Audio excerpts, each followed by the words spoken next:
ഒരു ഖുർആനിക മരുന്നാണ് ഇന്ന് എൻ്റെ മുഅ്മിനീങ്ങൾക്ക് പറഞ്ഞു തരാൻ പോകുന്നത്. ഈ ഖുർആനിക ആയത്ത് ഏതെങ്കിലും ഒരു മനുഷ്യൻ എഴുതി വെച്ചാൽ, ഒരു വെള്ള പേപ്പറിൽ എഴുതി അവൻ സൂക്ഷിച്ചാൽ, എവിടെ? അവന്റെ കച്ചവട സ്ഥാപനത്തിലോ അവന്റെ വാഹനത്തിലോ അല്ലെങ്കിൽ അവന്റെ പേഴ്സിലോ അല്ലെങ്കിൽ അവന്റെ വീട്ടിലോ അവൻ എഴുതി സൂക്ഷിച്ചാൽ വമ്പൻ നേട്ടങ്ങളാണ് കിട്ടാൻ പോവുക. ഏതാണ് ആ സൂറത്ത്, ഏതാണ് ആ ആയത്ത്, ഏത് സമയത്താണ് എഴുതേണ്ടത്, എങ്ങനെയാണ് എഴുതേണ്ടത്, എവിടെയാണ് എഴുതേണ്ടത്, ഏത് സ്ഥലത്താണ് സൂക്ഷിക്കേണ്ടത്, വിശദമായി നമുക്ക് ഈ വീഡിയോയിലൂടെ ആ ആത്മീയമായ ഖുർആനിക മരുന്ന് ഏതാണെന്ന് കേൾക്കാം. അസ്സലാമു അലൈക്കും വറഹ്മത്തുള്ളാഹി വബറകാതുഹു. ബിസ്മില്ലാ വൽഹംദുലില്ലാഹ് വസ്സലാത്തു വസ്സലാമു അലാ റസൂലില്ലാഹ് വഅലാ ആലിഹി വസ്വഹ്ബിഹി അജ്മഈൻ അമ്മാ ബഅദ്. ഏറ്റവും സ്നേഹ ആദരവുകൾ നിറഞ്ഞ സത്യവിശ്വാസികളെ, അല്ലാഹു സുബ്ഹാനഹു വ തആല നമുക്കെല്ലാവർക്കും ഖൈറുകളും ബറകാത്തുകളും അല്ലാഹു നൽകി അനുഗ്രഹിക്കുമാറാവട്ടെ. എന്തൊക്കെ പ്രതിസന്ധികളുണ്ടോ, പ്രയാസങ്ങളുണ്ടോ, എല്ലാം അല്ലാഹു തആല മാറ്റി സുഖവും സന്തോഷവും പ്രദാനിക്കുമാറാവട്ടെ. എവിടെയെല്ലാം ആരെല്ലാം പ്രതിസന്ധികളിലും പ്രശ്നങ്ങളിലും അകപ്പെട്ടു പോയിട്ടുണ്ടോ, അല്ലാഹു എല്ലാവർക്കും എല്ലാവിധത്തിലുള്ള ഖൈറാത്തുകളും നൽകട്ടെ. ആമീൻ യാ റബ്ബൽ ആലമീൻ. ഇന്നത്തെ വീഡിയോയിൽ നമ്മൾ പറയാൻ ഉദ്ദേശിക്കുന്നത്, ഓരോ കച്ചവടക്കാരും വലിയ പ്രയാസത്തിലൂടെയാണ് കടന്നു പോകുന്നത്. ഇപ്പോൾ ഓരോരോ മാർക്കറ്റുകൾ എടുത്തു നോക്കി, Ernakulam market, Kozhikode market, Thiruvananthapuram market, ഓരോ മാർക്കറ്റുകൾ എടുത്തു നോക്കിയാലും ഒന്നോ രണ്ടോ കച്ചവടക്കാർക്ക് ഏതെങ്കിലും ഒരു സമയത്ത് കച്ചവടം കിട്ടും എന്നത് ഒഴിച്ച് എല്ലാവരും വലിയ പ്രതിസന്ധിയിലാണ്. ചിലപ്പോൾ പൈസ കടം പോയിട്ടുണ്ട്, ചിലപ്പോൾ പൈസ കടം വാങ്ങിച്ചത് തിരിച്ച് കിട്ടാതെയുണ്ട്. അങ്ങനെ ഒരുപാട് പ്രതിസന്ധിയിലാണ്. അന്നത്തെ കൈനീട്ടം പോലും കിട്ടാതെ വിഷമിക്കുന്ന എത്രയോ കച്ചവടക്കാരുണ്ട്. ഒരുപാട് പ്രതിസന്ധിയിലാണ് നമ്മുടെ കച്ചവടക്കാര്, വ്യവസായികൾ, കൃഷി, അതൊക്കെ മുന്നോട്ട് പോകും, പ്രത്യേകിച്ച് കച്ചവടക്കാരായ സഹോദരന്മാർ. അപ്പോൾ അവർക്കെല്ലാം ഒരു ആശ്വാസമാകുന്ന, ഒരു അത്ഭുതപ്പെടുത്തുന്ന ഖുർആനിക മരുന്നാണ് ഇന്നത്തെ വീഡിയോയിൽ നമ്മൾ പറയാൻ പോകുന്നത്. അതോടൊപ്പം തന്നെ ഈ ടാക്സി ഓടിക്കുന്ന ആള്, ഓട്ടോറിക്ഷ ഓടിക്കുന്നവര്, കാർ ഓടിക്കുക, ടാക്സി ആയിട്ട് അല്ലാതെ ഓടുന്നവരുണ്ടല്ലോ, അപ്പൊ അവരുടെയൊക്കെ ആ വാഹനങ്ങളിൽ ഇനി പറയാൻ പോകുന്ന ഖുർആനിക മരുന്ന് എഴുതി വെച്ചാൽ വമ്പൻ നേട്ടങ്ങൾ ഉണ്ടാകുന്നതായി നമുക്ക് കാണാം. കൂടാതെ കൃഷിയിടങ്ങളിൽ ജോലി ചെയ്യുന്ന ആളുകൾ, അതുപോലെ തന്നെ വീടുകളിൽ ഉള്ള ഉമ്മമാർ, നമ്മുടെ വീട്ടിൽ എല്ലാവിധ ഖൈറുകൾ ഉണ്ടാവാനും ബറക്കത്തുകൾ ഉണ്ടാവാനും ഇനി പറയാൻ പോകുന്ന ചില ഖുർആനിക ആയത്തുകൾ, മരുന്നുകൾ നമ്മൾ എഴുതി നമ്മൾ വീട്ടിൽ സൂക്ഷിച്ചാൽ ഇൻഷാ അല്ലാഹ് അത്ഭുതപ്പെടുത്തുന്ന നേട്ടങ്ങൾ നമുക്ക് ഉണ്ടാകുന്നതായി കാണാം. ഇത് ഒരുപാട് പേര് അനുഭവങ്ങൾ പറഞ്ഞതിന്റെ അടിസ്ഥാനത്തിലാണ് ഇത് ഞാൻ നിങ്ങൾക്ക് പറഞ്ഞു തരുന്നത്, അല്ലാതെ എവിടെന്നോ കേട്ട കാര്യമല്ല. ഖുർആനാണ് പറയുന്നത്, ഖുർആനിക മരുന്നാണ്. അതുകൊണ്ട് പിന്നെ യാതൊരു സംശയമില്ലല്ലോ, ഖുർആനാണ്, അള്ളാഹുവിന്റെ വചനമാണ്. അത് അള്ളാഹുവിന്റെ വചനമായതുകൊണ്ട്, അള്ളാഹുവിന്റെ റസൂല് അവിടുത്തെ നാവ് കൊണ്ട് ഓതിയ ആയത്തുകളായതുകൊണ്ട് ഏതായാലും ഇജാബത്ത്, ഏതായാലും ഇതിന്റെ ഉത്തരം ഉറപ്പാണ് ഇൻഷാ അല്ലാഹ്. ഇനി പറയാൻ പോകുന്നത് ശ്രദ്ധിച്ചു കേട്ടോളി. ഖുർആനികമായ മരുന്നാണ്.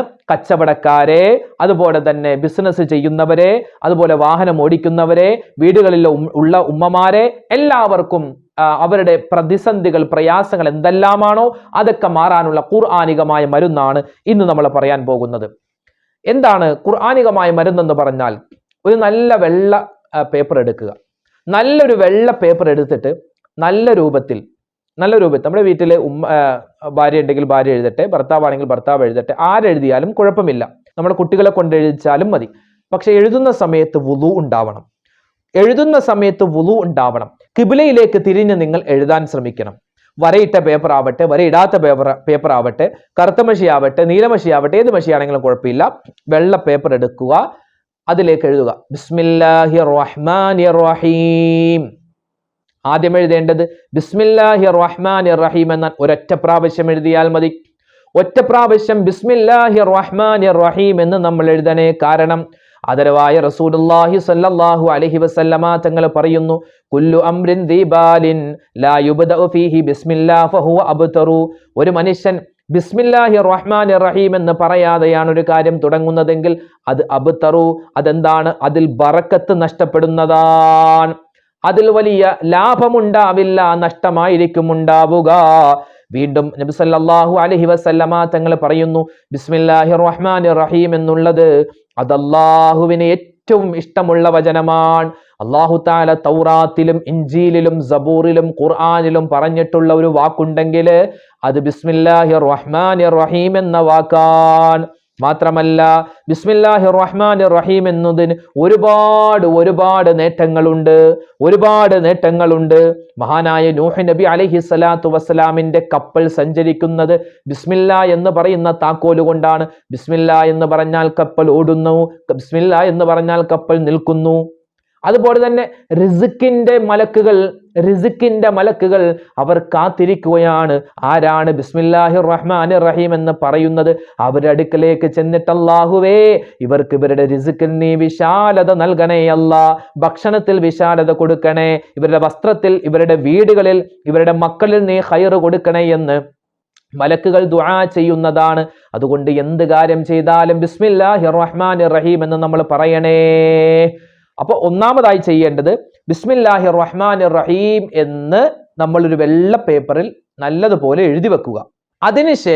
അതിനുശേഷം സൂറത്തുൽ വാഖിഅയുടെ 63, 64, 65, 66, 67 അഞ്ചായത്തുകൾ. 63, 64, 65, 66, 67 സൂറത്തുൽ വാഖിഅ നമ്മളൊക്കെ ഓതാറുള്ള സൂറത്താണല്ലോ സൂറത്തുൽ വാഖിഅയുടെ 63 തൊട്ട് 67 വരെയുള്ള 5 ആയത്തുകൾ നല്ലതുപോലെ നമ്മൾ എഴുതുക. ബിസ്മില്ലാഹിർ റഹ്മാനിർ റഹീം എന്ന് എഴുതുക. വെള്ള പേപ്പറിൽ കിബിലക്ക് മുന്നിട്ട് വുളുവോടുകൂടി എഴുതുക ബിസ്മില്ലാഹിർ റഹ്മാനിർ റഹീം. ഒറ്റ പ്രാവശ്യം എഴുതിയാൽ മതി. അതിനുശേഷം സൂറത്തുൽ വാഖിഅയുടെ 63ാമത്തെ ആയത്ത്. ഏതാണ് ആയത്ത്? അഫറഅയ്തും മാ തഹ്റുസൂൻ. അത് എഴുതുക 63. അത് കഴിഞ്ഞ് 64ാമത്തെ ആയത്ത് അഅന്തും തസ്റഊനഹു അം നഹ്നുസ് സാരിഊൻ. അത് കഴിഞ്ഞ് 65ാമത്തെ ആയത്ത് ലൗ നശാഉ ലജഅൽനാഹു ഹുതാമൻ ഫളൽതും തഫക്കഹൂൻ. അത് കഴിഞ്ഞ് 66ാമത്തെ ആയത്ത് ഇന്നാ ലമുഗ്റമൂൻ. അത് കഴിഞ്ഞ് 67 ബൽ നഹ്നു മഹ്റൂമൂൻ. അപ്പോ ഒരു വെള്ള പേപ്പർ എടുക്കുക, ഖിബിലക്ക് മുന്നിട്ട് എഴുതുക, വുളുവോടുകൂടി എഴുതുക. ഉമ്മമാരാണ്, സഹോദരിമാരാണ് എഴുതുന്നതെങ്കിൽ തലയൊന്ന് മറക്കണേ. എന്നിട്ട് ബിസ്മില്ലാഹിർ റഹ്മാനിർ റഹീം എന്ന് എഴുതുക. അത് കഴിഞ്ഞ് സൂറത്തുൽ വാഖിഅയുടെ 63, 64, 65, 66, 67 ഈ 5 ആയത്തുകൾ നമ്മൾ ആ പേപ്പറിലേക്ക് എഴുതുക. എന്നിട്ടത് മടക്കി നമ്മുടെ കച്ചവട സ്ഥാപനത്തിൽ കൊണ്ടുപോയി വെക്കുക. എവിടെ? നമ്മുടെ പൈസ ഇടുന്ന ആ വലിപ്പുണ്ടാവുമല്ലോ, പൈസ ഇടുന്ന കൗണ്ടർ ആ വലിപ്പുണ്ടാവുമല്ലോ, അതിൽ ഏതെങ്കിലും ഒരു സ്ഥലത്ത് ബിസ്മില്ലാഹിർ റഹ്മാനിർ റഹീം എന്ന് പറഞ്ഞു വെക്കുക. അതുപോലെ കൃഷിക്കാരാണെങ്കിൽ നിങ്ങളുടെ കൃഷിയിടത്തിൽ വെക്കാം. കുഴിച്ചിടാനൊന്നും പറ്റൂല. അതായത് ഇത് ഖുർആനിക ആയത്താണല്ലോ. അപ്പൊ ഇത് മഴ കൊണ്ടോ അല്ലെങ്കിൽ മറ്റ് ഏതെങ്കിലും തരത്തിൽ നശിച്ചു പോവാത്ത രൂപത്തിൽ എവിടെയെങ്കിലും സൂക്ഷിച്ചു വെക്കുക. അതുപോലെ ഇനി ഓട്ടോറിക്ഷ ഓടിക്കുന്നവരാണ് അല്ലെങ്കിൽ ടാക്സി ഓടിക്കുന്നവരാണ്, അവർക്ക് ഓട്ടം കിട്ടുന്നില്ല, പ്രയാസമാണ് ഉസ്താദ് എന്നൊക്കെ പറഞ്ഞ ആളുകളുണ്ടല്ലോ. അപ്പൊ അവരെന്ത് ചെയ്യുക? അവരുടെ വാഹനത്തിൽ സുരക്ഷിതമായ ഒരു സ്ഥലത്ത് ഈ ആയത്ത് വെക്കുക. അതുപോലെ വീടുകളിൽ നമ്മുടെ ഷോക്കേസിലോ ഏതെങ്കിലും ഒരു മൂലയിൽ വെക്കാം. അടുക്കളയിൽ ഏതെങ്കിലും ഒരു സ്ഥലത്ത്, അടുക്കളയിൽ തന്നെ ഏതെങ്കിലും ഒരു സ്ഥലത്ത് നജസ് പറ്റാൻ സാധ്യതയില്ലാത്ത ഒരു സ്ഥലത്ത് സൂക്ഷിച്ചു വെക്കുക. പിന്നെ ബിസിനസ്സുകാരൊക്കെ ആണെങ്കിൽ അവരെന്ത് ചെയ്യുക? അവരിങ്ങനെ യാത്രയായിരിക്കുമല്ലോ ബിസിനസിന്റെ ആവശ്യങ്ങൾക്ക്. അപ്പൊ അവരെന്ത് ചെയ്യുക? ഈ ആയത്ത് എഴുതിയിട്ട് അവരുടെ പേഴ്സിൽ സൂക്ഷിച്ചു വെക്കുക. ഇൻഷാ അള്ളാഹുവിന്റെ വലിയ ഖൈറുണ്ടാകും, ബറക്കത്തുണ്ടാകും, കച്ചവടത്തിൽ ലാഭമുണ്ടാകും. ഇത് പരിശുദ്ധമായ ഖുർആനാണ്. ഈ സൂറത്തുൽ വാഖിഅയുടെ ഈ 63, 64, 65, 66, 67 ആയത്തുകളുടെ തഫ്സീറുകളൊക്കെ പരിശോധിച്ചു നോക്കിയാൽ ഇതിന്റെ വിശദമായ വിവരങ്ങൾ നമുക്ക് പല തഫ്സീറുകളിലും കാണുവാൻ സാധിക്കും. അപ്പൊ ഈ കാര്യം മറന്നു പോവണ്ട. കച്ചവടത്തിൽ ഖൈറുണ്ടാവാൻ ഈ കാര്യം എഴുതി വെക്കുക, ഈ ആയത്തുകൾ എഴുതി വെക്കുക. നമ്മൾ ഒരിക്കലും മറന്നു പോവരുതേ. അല്ലാഹു സുബ്ഹാനഹു വ തആല നമുക്കെല്ലാവർക്കും ഈ പറയപ്പെട്ട കാര്യം ജീവിതത്തിൽ അമലായി കൊണ്ടുവരാനുള്ള തൗഫീഖ് നൽകി അനുഗ്രഹിക്കുമാറാവട്ടെ. നമ്മുടെ കച്ചവടങ്ങൾ, ബിസിനസ്, നമ്മുടെ തൊഴിൽ, നമ്മുടെ വീട്, നമ്മുടെ മക്കൾ, നമ്മുടെ എല്ലാ കാര്യത്തിലും അല്ലാഹു ഖൈറും സലാമത്തും ബറക്കത്തും ഏറ്റി നൽകി അനുഗ്രഹിക്കുമാറാവട്ടെ. മനസ്സിലുള്ള ഹലാലായ മുറാദുകൾ അല്ലാഹു ഹാസിലാക്കുമാറാവട്ടെ. ലോകത്ത് ഏതെല്ലാം സ്ഥലത്ത് എവിടെയെല്ലാം പാവപ്പെട്ട മുസ്ലിമീങ്ങൾ പ്രയാസങ്ങൾ അനുഭവിക്കുന്നുണ്ടോ, പ്രത്യേകിച്ച് ഫലസ്തീൻ ഉൾപ്പെടെ ഏതെല്ലാം പ്രതിസന്ധികൾ ഉൾപ്പെട്ടിട്ടുണ്ടോ, അല്ലാഹു എല്ലാവർക്കും സമാധാനവും ശാന്തിയും പ്രധാനിക്കുമാറാവട്ടെ. എല്ലാവിധ ഖൈറുകളും അല്ലാഹു അവർക്കും നമുക്കും നൽകി അനുഗ്രഹിക്കുമാറാവട്ടെ. ആമീൻ യാ റബ്ബൽ ആലമീൻ. അൽഹംദുലില്ലാ അർഷദ് ബദ്രി ഒഫീഷ്യൽ എന്ന് പറയുന്ന നമ്മുടെ ഈ ചാനലിൽ വരുന്ന വീഡിയോകൾ നിങ്ങൾ എല്ലാവരും കാണുക. ഈ വീഡിയോകൾ മറ്റുള്ളവരിലേക്ക് നിങ്ങൾ എത്തിച്ചു കൊടുക്കുക. അല്ലാഹു സുബ്ഹാനഹു വ തആല നമ്മെ എല്ലാവരെയും ഖൈറിന്റെ അഹ്ലുകാരിൽ ഉൾപ്പെടുത്തട്ടെ. ആമീൻ. അസ്സലാമു അലൈക്കും വറഹ്മത്തുള്ളാഹി തആല വബറകാതുഹു.